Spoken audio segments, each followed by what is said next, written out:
Reba McEntire got her break singing the national anthem at the 1974 Rodeo Finals. McEntire has recorded with Mercury and MCA Records, topped the country charts numerous times, and been named Best Female Vocalist by the Country Music Association multiple times. She has also acted in films and starred on her own sitcom. Additionally, she runs several businesses, including her own line of clothing and accessories. Reba Nell McEntire was born on March 28, 1955, in McAlester, Oklahoma, to a family of champion steer ropers. While growing up, McEntire and her 3 siblings spent time traveling to and from their father's World Championship rodeo performances. Their mother, Jacqueline McEntire, nurtured her children's musical talent. During their many long car rides, they would pass the time by learning songs and harmonizing. Eventually, when Reba McEntire was in 9th grade, she and her 2 younger siblings formed the group The Singing McEntires, and went on to perform at rodeos. The group later disbanded, but Reba continued to perform as a solo act through her college years. In 1974, McEntire caught a break when country music star Red Steagall heard her sing at the National Finals Rodeo. The young singer's national anthem performance impressed Steagall, prompting him to help her record a demo and eventually sign with Mercury Records. Throughout the late 1970s, the soon-to-be Queen of Country spent several hours in the recording studio, creating and releasing singles. While none of her early songs were major hits, chart success was just around the corner. In 1980, You Lift Me Up to Heaven cracked the Billboard Country Top 10, ultimately launching an illustrious career.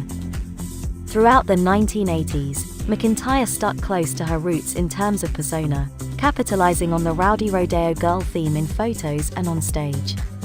As her powerful vocal stylings matured, her image changed as well, from rough-edged and rural to more polished and mainstream. In the 1970s and 80s, Nashville was still largely considered a boys' town. When later asked how she managed to transcend gender politics so successfully, McEntire responded, "As a woman, you don't complain, you work twice as hard and you do your job. You try to outsmart them, you try to outwork them and get there first. You help out, you volunteer, you're at the front of the line. That's what I learned from working on the cattle range, and it helped me in the music business." Though Whoever's in New England, 1986, was McEntire's 9th studio album, it was her first to garner a Grammy Award, Best Female Country Vocal Performance, for the album's first released single, Whoever's in New England. By all accounts, the success of Whoever's in New England was a product of its unique sound. A blend of McEntire's more traditional twangy style with a more mainstream pop sound appealed to a wide audience, cementing the artist's place as country royalty for years to come. Always a strong businesswoman, the singer understood early on the importance music videos would have for her career. Her first video, for the single Whoever's in New England, 1986, artfully told the story of a suburban housewife tortured by the idea of her philandering husband and his trips up north to visit a mistress. Employing well-known actors and directors, the singer took full advantage of this visual medium to showcase the strong narratives of her songwriting, using videos to tell full and compelling stories. In the future, her penchant for drama would not only drive record sales, it would fuel an unexpected acting career. Also in 1986, McEntire released the album What Am I Gonna Do About You, and was named both Female Vocalist of the Year and Entertainer of the Year by the Country Music Association. Additionally, the singer was named Best Female Vocalist by the CMA for 4 consecutive years, from 1984 to 87. The momentum didn't stop there. McEntire went on to churn out hit after hit, some more critically acclaimed than others, but most selling by the millions. In 1990, she released Rumor Has It, an album that eventually sold 3 million copies, going triple platinum by 1999. On March 16, 1991, tragedy struck when a charter plane carrying 8 members of McEntire's band crashed. There were no survivors, and the accident left the singer stunned and reeling. McEntire turned back to her music and, out of her grief, came a bleak but immensely popular album, For My Broken Heart, which she dedicated to her deceased bandmates.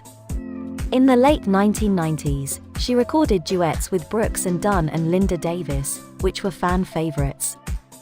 Adding even more to her plate, the singer successfully made the crossover from music to film. Taking quickly to her second career, she would go on to act in the film Tremors, 1990, as well as in several made-for-television movies. In 2001, the WB network launched a TV sitcom called Reba, starring the country music star as a divorcee trying to raise a teenage daughter. The show ran for 6 seasons and garnered McEntire a Golden Globe Award.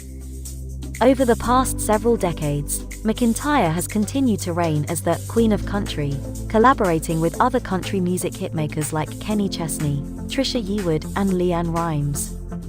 In 2003, McEntire released the album Room to Breathe, which went on to earn U.S. platinum status. Reba, Duets, 2007, followed, also going platinum in the U.S. 2 years later, the singer released Keep On Loving You, 2009, her first project to go gold in the US. Since 1986, What Am I Gonna Do About You? That same year, McEntire broke a CMA record, surpassing Dolly Parton as the most nominated female artist in the 43-year history of the CMA Awards. In 2010, she released her next album, All the Women I Am, which included the #1 hit Turn on the Radio. McEntire's Country Music Hall of Fame exhibit titled Reba, All the Women I Am was opened on August 9, 2013, in Nashville, Tennessee, and ran through June 8, 2014. All of the items in the exhibit were specifically chosen by McEntire herself. Memorabilia on display at the exhibit included various costumes and awards, among other items that have been highlighted throughout her career. She put out her latest album, Love Somebody, in 2015. The record featured such songs as Just Like Them Horses, Going Out Like That, and Enough. What is the secret of McEntire's success? To succeed in life, she has said, you need 3 things: a wishbone, a backbone, and a funny bone. In 1976, McEntire married steer wrestling champion and rancher Charlie Battles.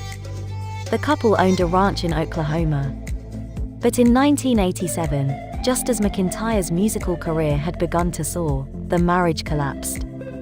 After their divorce, the singer moved to Nashville, Tennessee, to refocus on her music. In 1989, McEntire wed her manager, Narvel Blackstock, who already had 3 children from a previous marriage. In 1990, the couple would welcome a son, Shelby McEntire Blackstock, into their blended family. In 2015, after 26 years together, the couple announced they were separating.